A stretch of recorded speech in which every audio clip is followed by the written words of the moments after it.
5 moons, each one offering a strange alien surface to explore. But in the shadow of Jupiter, there is one world that offers the ultimate possibility. The possibility of life. This moon is a small icy outpost called Europa.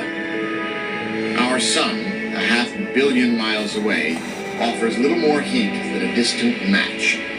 Europa is cold and desolate beyond imagination. On the surface, it is the last place in the solar system to look for life. But break through the ice, and there may be the first ocean ever found off the planet Earth. The first new ocean since Balboa discovered the Pacific in 1513. I think the biggest surprise would be that a moon could have an ocean. An actual ocean that could be an environment suitable for biology. That's a real mind-blower. If I were to bet on one or the other, I would think that life would be more probable currently on Europa than on Mars. I think to stand on Europa would be, to me, one of the most profound experiences of my life. It would be a place that might, under our feet, harbor life. Europa will be a challenge to visit. Here, Jupiter rains a vicious hail of radiation that cooks the living like a microwave, and temperatures hover at 250 degrees below zero. To explore Europa, we will need something like a tank.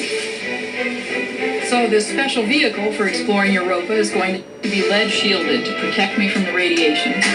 I'm going to need a regulated atmosphere, plenty of oxygen to breathe, CO2 scrubber to remove what I breathe out, and I'll have to have a good supply of fuel, both to keep me warm and to properly explore this amazing place.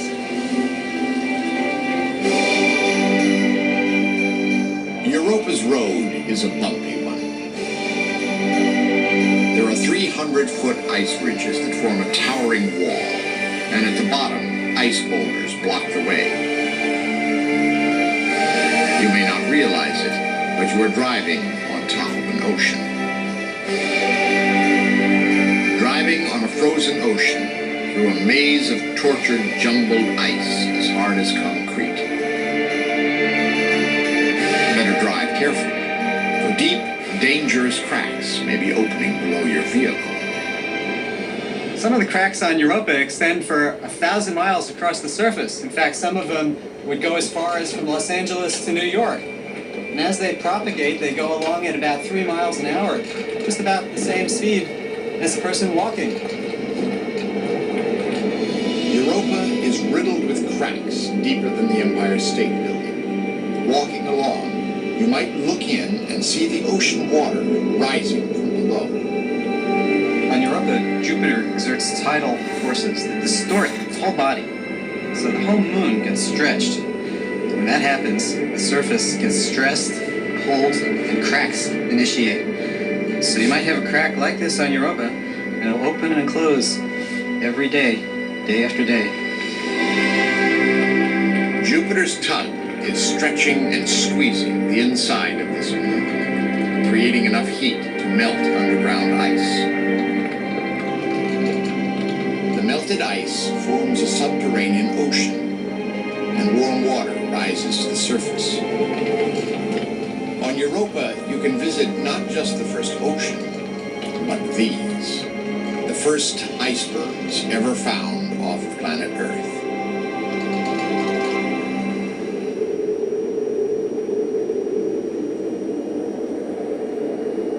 You are now on a journey to the closest place on Earth to Europa. It is the icy, frozen Arctic Ocean. Scientists are coming here to the Arctic, searching for clues to the ultimate question: is there life on Europa? For if we can find life in this extreme environment, then we have a chance to find life on another world.